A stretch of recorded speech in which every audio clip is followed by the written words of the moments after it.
dar lectura a la palabra de Dios. Vamos a leer todo el capítulo para que tomemos un panorama de lo que vamos a ver. Pablo comienza diciendo: recibid al débil en la fe, pero no para contender sobre opiniones, porque uno cree que se ha de comer de todo, otro que es débil come legumbres. El que come no menosprecia al que no come, y el que no come no juzgue al que come, porque Dios le ha recibido. ¿Tú quién eres que juzgas al criado ajeno? Para su propio Señor está en pie o cae, pero está firme, porque poderoso es el Señor para hacerle estar firme. Uno hace diferencia entre día y día, otro juzga igual todos los días. Cada uno esté plenamente convencido de su propia mente. El que hace caso del día, lo hace para el Señor, y el que no hace caso del día, para el Señor no lo hace. El que come para el Señor come, porque da gracia a Dios, y el que no come para el Señor no come y da gracias a Dios. Porque ninguno de nosotros vive para sí y ninguno muere para sí.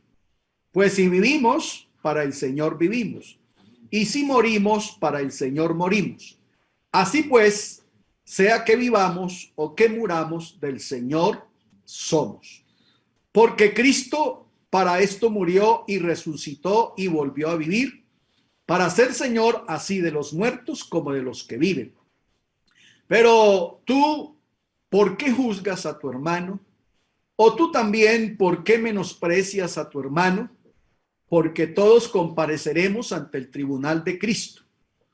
Porque está escrito: vivo yo, dice el Señor, que ante mí se doblará toda rodilla y toda lengua confesará a Dios. De manera que cada uno de nosotros dará a Dios cuenta de sí.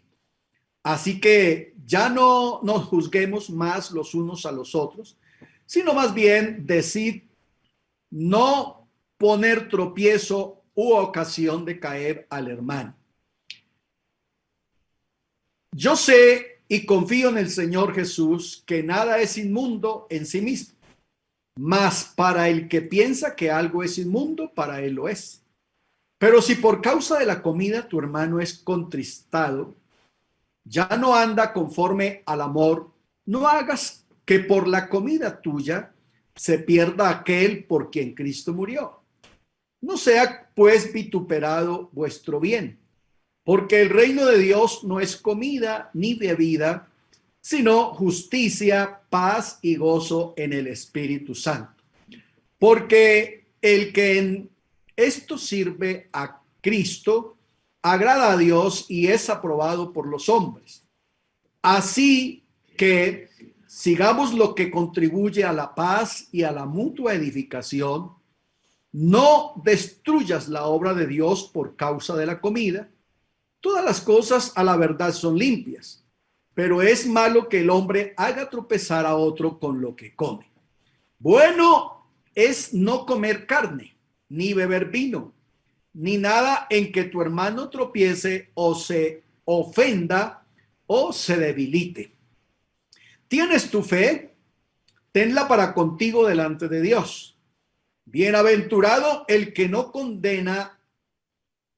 se condena a sí mismo en lo que aprueba.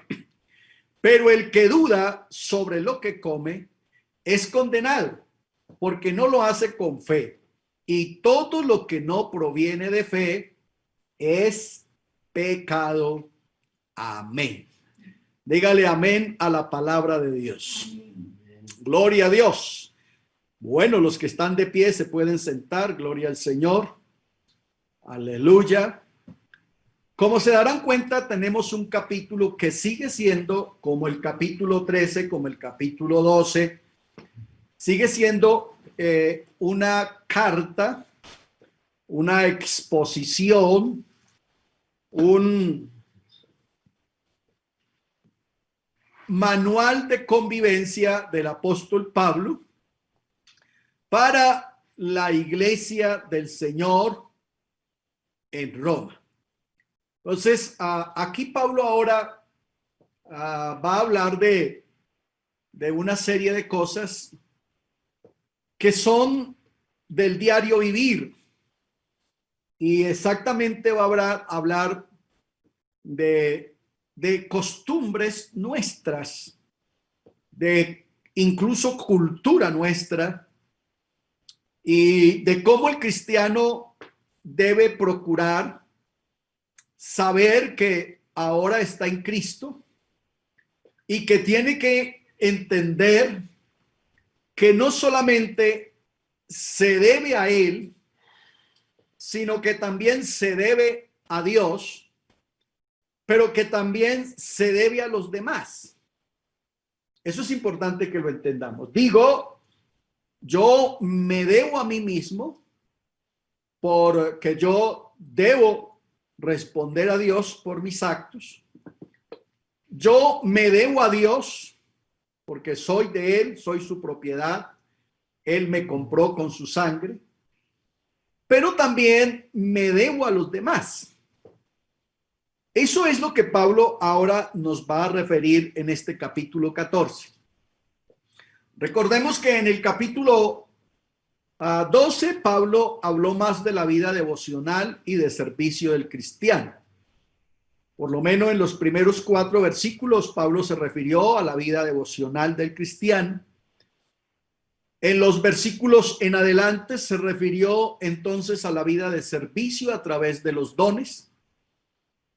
En el capítulo 13, Pablo se refirió a la vida pública y a la vida del cristiano como ciudadano, independiente de su ciudadanía, romana, israelí, colombiana, estadounidense, independiente de su ciudadanía. Pablo se refiere a ese cristiano como ciudadano y le hace entender en el capítulo 13 que ese ciudadano cristiano debe respetar a todo lo que sea autoridad. Por eso hablamos de la autoridad eclesial, hablamos de la autoridad de gobierno, de la autoridad civil, hablamos de la autoridad en la casa, y el cristiano pues debe estar sujeto a toda autoridad. Ahora Pablo va a hablar de ese cristiano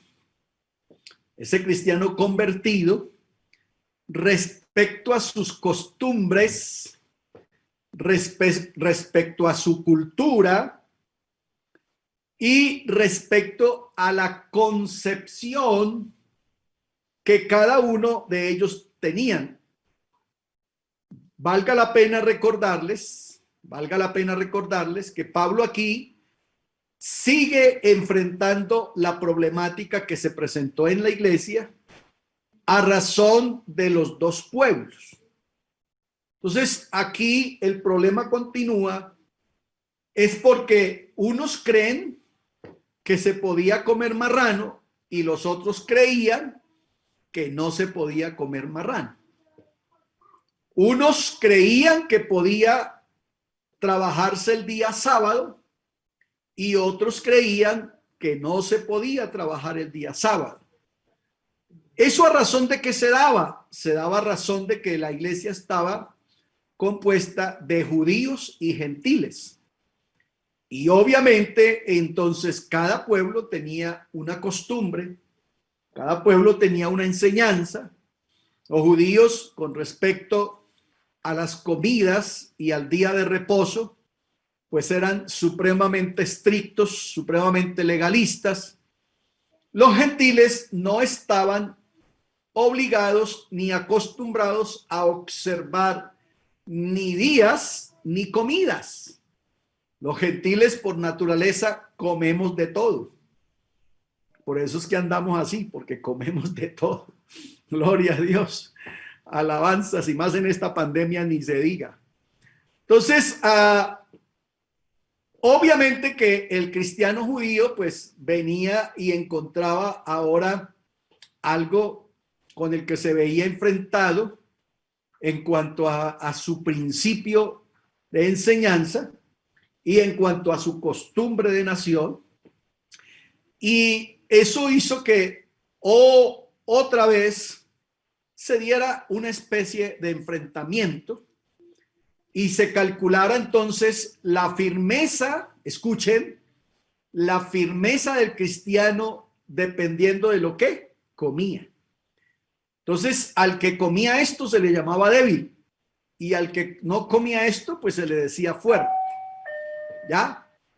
Entonces, Pablo tiene que, obviamente, abordar el tema. Pablo tiene, obviamente, que enfrentar la situación desde esa óptica teológica, pero también desde esa óptica más racional y cultural. Hacerles entender que realmente a mí me gusta mucho el versículo que está ahí en el capítulo 14. El reino de los cielos no es ni comida ni bebida, sino justicia, paz y gozo en el Espíritu Santo. O sea, ese versículo que usted ve que está en ese capítulo más o menos centrado, es el que como que amarra todo y los hace estar a ellos sin defensa, porque claro, cada uno defendía su forma de creer y su principio, pero cuando Pablo los confronta con esa parte teológica, con respecto a lo que es ahora el evangelio, porque ya no estaban bajo el legalismo, ya no estaban bajo la ley de las obras, sino que ahora todos estaban bajo la gracia, y ese evangelio de la gracia no consiste, ni consistía para ellos, ni para nosotros, en comidas, ni en bebidas, ni en días de reposo, sino que es justicia, es paz y gozo en el Espíritu Santo. ¿Cuántos dicen gloria a Dios? Gloria a Dios. Ok, hecho entonces este panorama del capítulo, ya tendrá usted entonces claro lo que vamos a dialogar, lo que vamos a trabajar con respecto al capítulo 14, que seguirá siendo entonces una problemática de una iglesia naciente, primero envuelta en dos culturas, dos formas de pensamiento, dos formas de creencia, y segundo, en una falta de conocimiento y de madurez espiritual. Falta de conocimiento y madurez espiritual.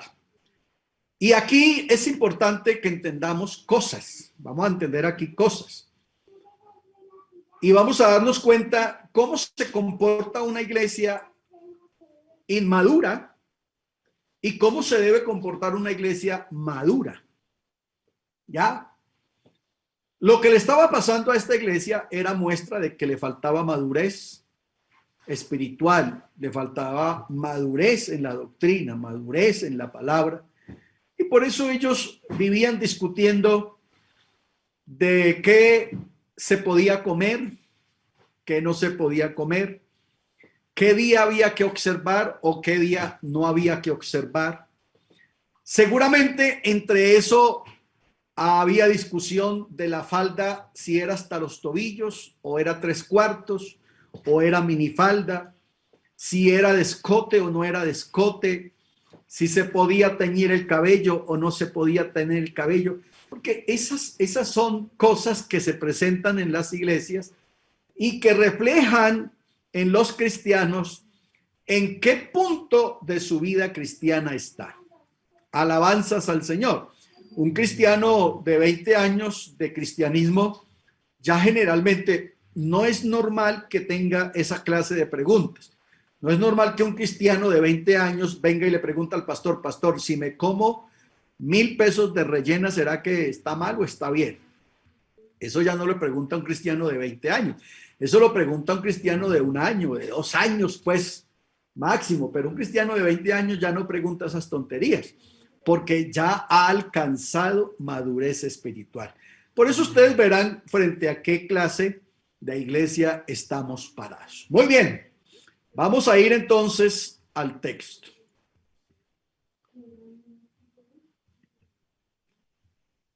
Vale. Entonces tenemos aquí el capítulo 14 de la carta a los Romanos. Vamos entonces a empezar su desarrollo. Gloria a Dios. Entonces haremos como siempre la introducción. Decimos en la introducción, en la iglesia temprana,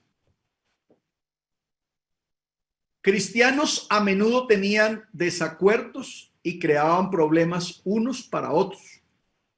Romanos 14:1 al 15:13, Pablo se dirige a este asunto. Primero relata las diferencias de opinión en cuanto a las reglas de comida y las observaciones de ciertos días. Eso lo hace desde el 14:1 hasta el 14:12. Después pide que cristianos no causen tropiezo unos para con otros, del 14:13 al 23. Dice que se enfoquen en complacer a la otra persona y no a sí mismos, del 15:1 al 15:6. Y al final deja claro que el evangelio es para ambos, para judíos y para gentiles, del 15:7 al 15:13. Entonces, Pablo está muy interesado en conciliar estos dos pensamientos que realmente no están enfrentados en asuntos doctrinales. O sea, no están hablando ni de salvación, ni de perdón de pecados, ni de la fe, ni de la gracia, ni del bautismo, ni de la segunda venida. O sea, el enfrentamiento no es doctrinal, es de asuntos meramente cotidianos, meramente normales de la vida diaria, y que parecía que para ellos estaban fundamentando su creencia y su fe en que eso sería lo que les haría salvos. Pablo entonces continúa su tarea de explicarle a la iglesia en Roma que realmente el evangelio no consiste en lo que usted se ponga o en lo que usted se coma, sino que el evangelio consiste en la justicia o la justificación de Dios por fe. Esa justicia que produce el gozo del Espíritu Santo en nosotros. Por eso habla de el reino de Dios no es comida ni bebida, sino justicia, paz y gozo en el Espíritu Santo. Está Pablo prácticamente citando capítulos anteriores de los que él ya había enseñado a la iglesia, y les está recordando que ya se les había enseñado que el evangelio nos justifica, capítulo 3, desde el verso 22 en adelante. El capítulo 5, verso 1, justificados pues por la fe. El capítulo 8, verso 1, ahora pues ninguna condenación para los que están en Cristo Jesús, los que no andan conforme a la carne. Eso es lo que les está recordando Pablo aquí, que eso que ellos están discutiendo es opiniones de la carne, cosas cotidianas. Y los que no andan conforme a la carne, esos son los que son justificados a través de la propiciación que Dios hizo a través del Señor Jesucristo en la cruz del Calvario. Pablo en el capítulo 3, desde el verso 22, habla de que Él es nuestra propiciación. Ahí fue donde hace mucho tiempo encontramos tres palabritas que nos dejan a nosotros completamente seguros de la salvación: el agorazo, el hexagorazo, el lutro y el polutrosis. Que entonces en esos tiempos se desarrolló el programa de Dios para nosotros, y por eso nosotros hoy no solamente somos salvos, sino que somos libres. Estamos justificados por la fe a través de ese evangelio que no es comida ni bebida, sino que es poder de Dios para salvación. Alabanzas al Señor Jesús. Realmente esta carta es hermosísima desde la óptica de poder entender lo que es el evangelio y cómo debe vivir un salvo, de la manera como debe comportarse un salvo.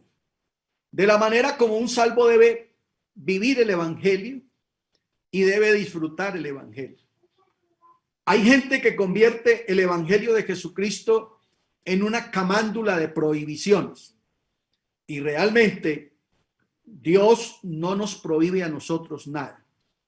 Nosotros, Dios nos ha hecho libres, y creo que sin temor a equivocarme podemos decir que Él todos los días nos da rienda suelta, como se hacía en el Antiguo Testamento. Cada que se cumplía el año del jubileo, al esclavo se le daba la libertad de que se fuera, de que se hiciera libre. Pero habían muchos esclavos. Se repitió muchas veces la escena que esclavos decidían quedarse en la casa de su amo, sirviéndoles por toda la vida, porque ese amo les había dado tal vez lo que afuera no habían encontrado. A nosotros Jesucristo nos compró con su sangre, nos hizo libres y nos llamó para que le sirviéramos, pero Él un día dijo: ustedes pueden irse, ustedes pueden tomar el camino que quieran, los declaro libres. Y alguien dijo: pero ¿a quién iremos si solo tú tienes palabras de vida eterna? Y decidimos que entonces el óvulo de nuestra oreja fuera perforado para quedarnos entonces para siempre y disfrutar este evangelio como realmente el Señor quiere que lo disfrutemos. Vayamos entonces a la problemática que vamos a encontrar aquí en el capítulo 14 de la carta a los Romanos. Pablo se preocupa más de cómo tratamos nuestras diferencias que del hecho que tenemos diferencias. O sea, el problema en nosotros no es que tengamos diferencias.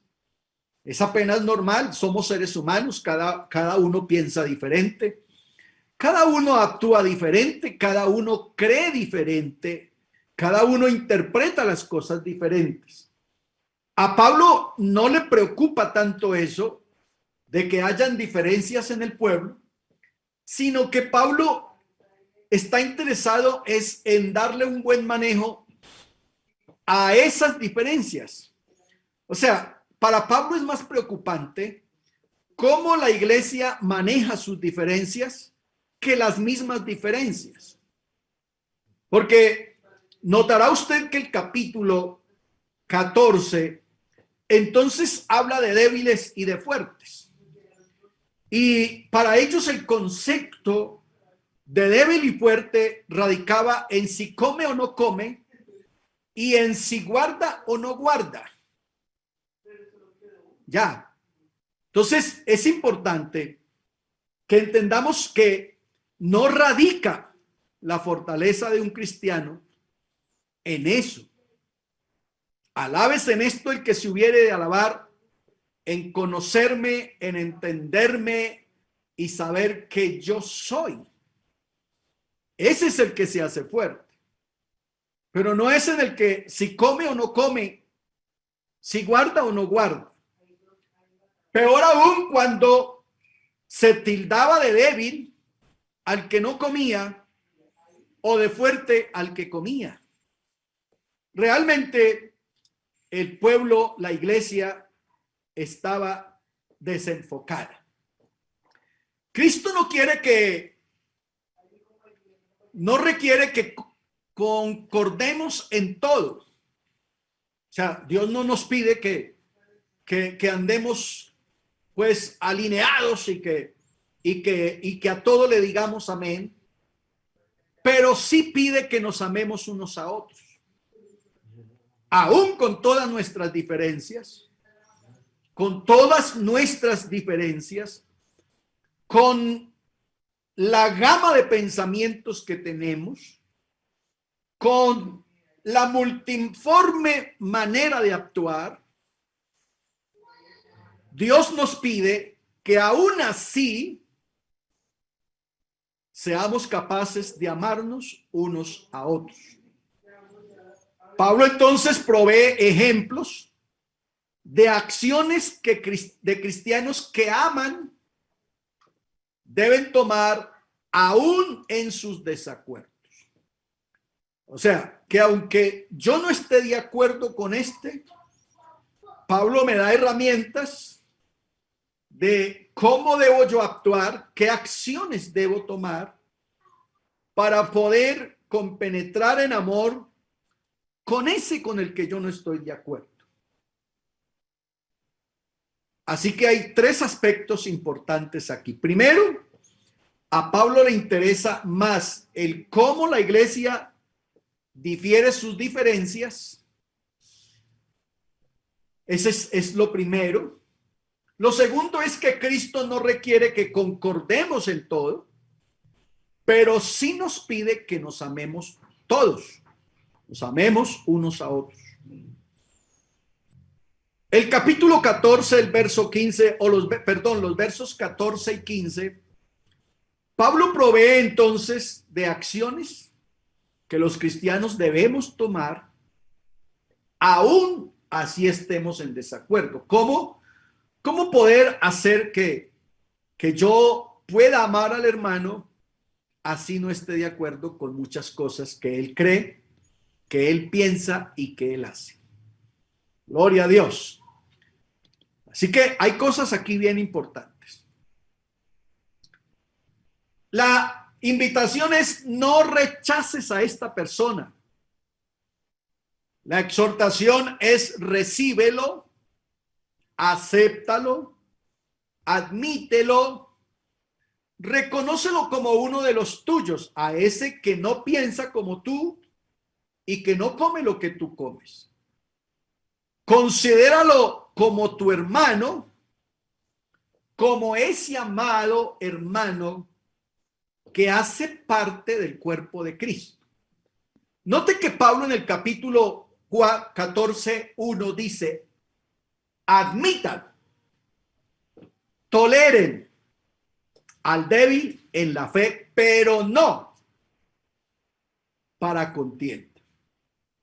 O sea, si van a tolerar o si van a admitir en la congregación al débil en la fe, no es para que le pongan el dedo, no es para que lo critiquen, no es para que se estén mofando de él, no es para que se burle, no. Si lo van a admitir, entonces no lo rechacen. No rechacen a esa persona. Acéptenlo, recíbanlo, admítenlo y reconózcanlo como uno de los suyos. Algo así como la analogía del cuerpo de Cristo o como la analogía de la mano. Usted ve que su mano, que es perfecta, sin embargo, todos los miembros de su mano no son iguales. No son iguales, los dedos de su mano no son iguales, pero son necesarios. Usted los necesita. ¿Y cuánta falta le hace a una persona perder un dedo de su mano? Es difícil poderse adaptar a una nueva vida sin ese miembro ahí, porque es importante. Y que parece ser el más pequeño, el más débil, lo necesitan los otros 4, porque los 5 hacen un conjunto, hacen un equipo.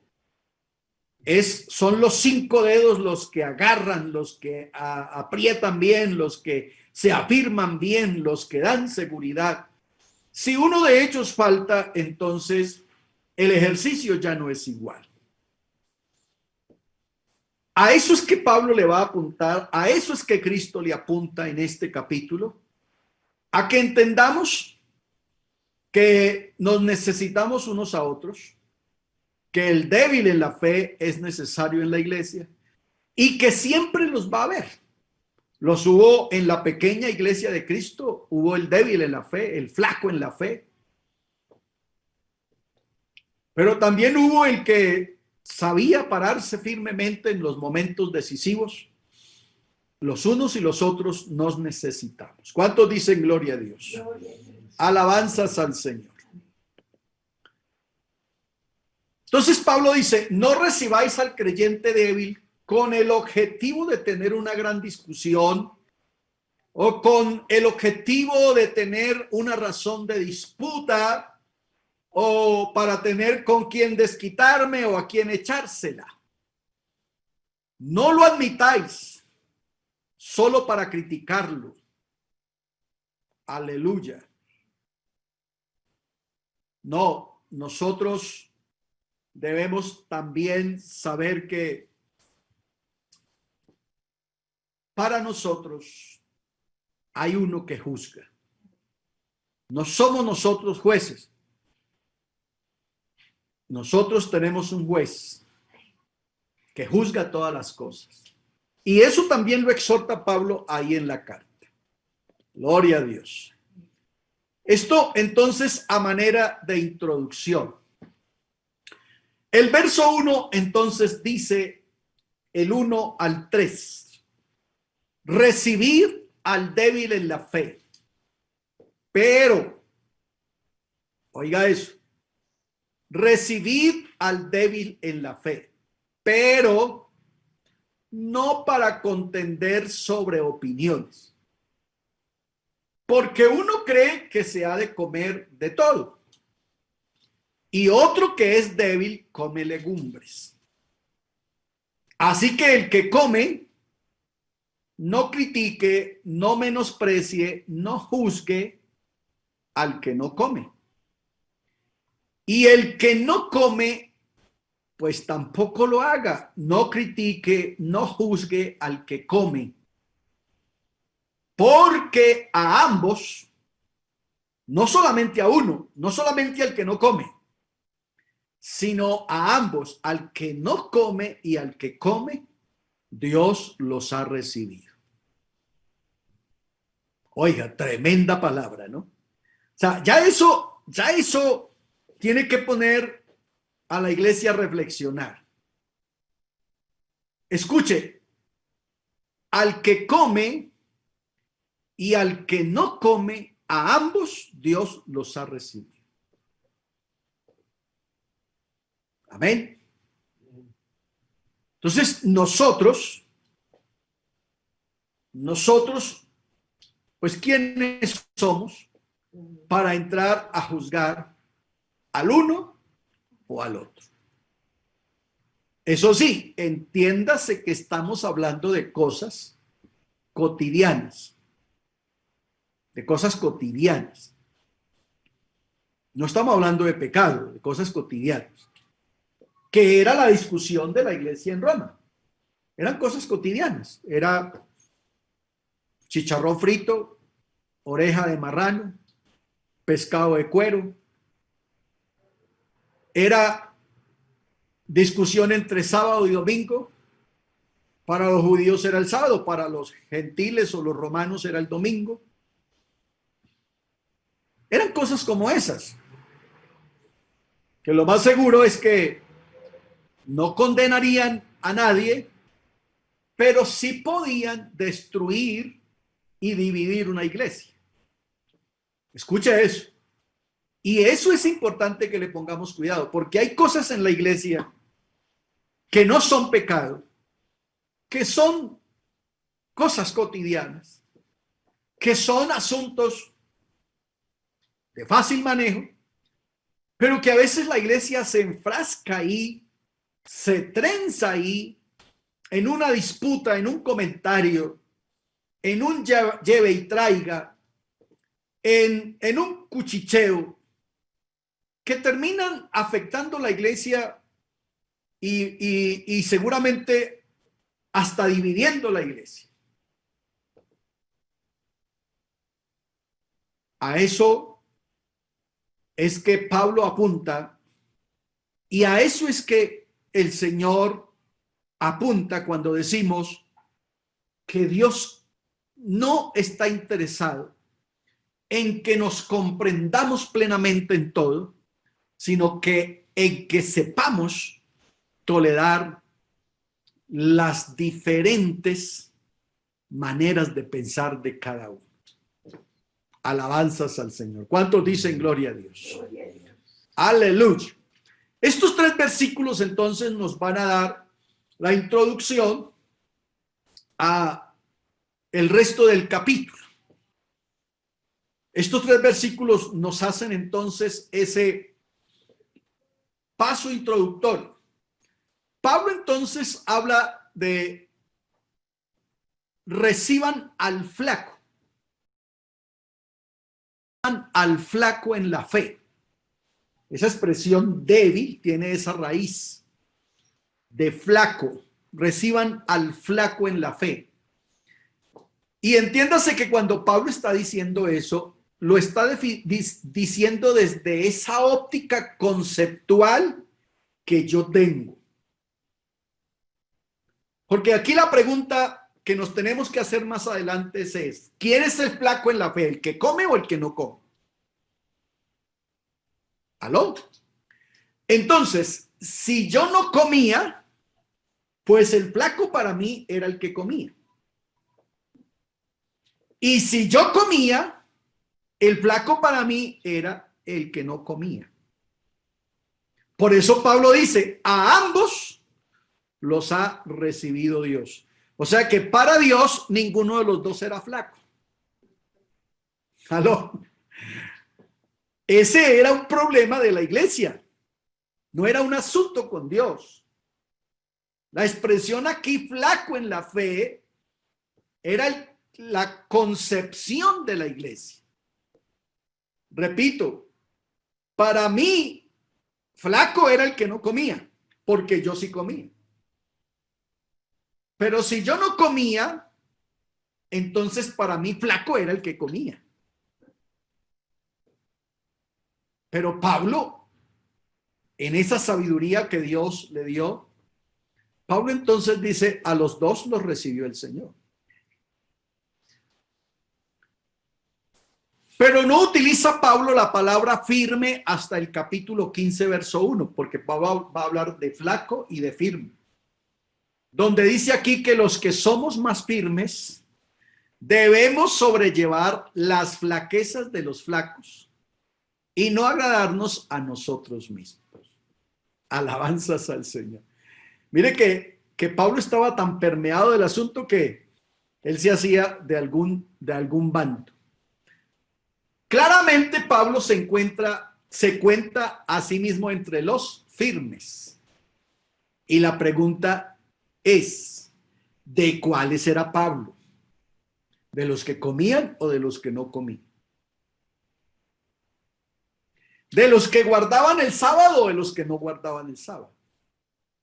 Note que Pablo se declara entre los firmes,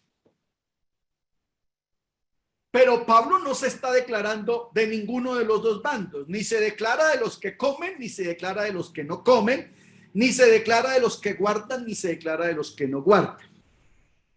Pero él se cuenta entre los firmes, porque entenderá usted que no se estaba definiendo quién era el firme, sino que había un problema. Los unos señalaban a los otros y los otros señalaban a los unos.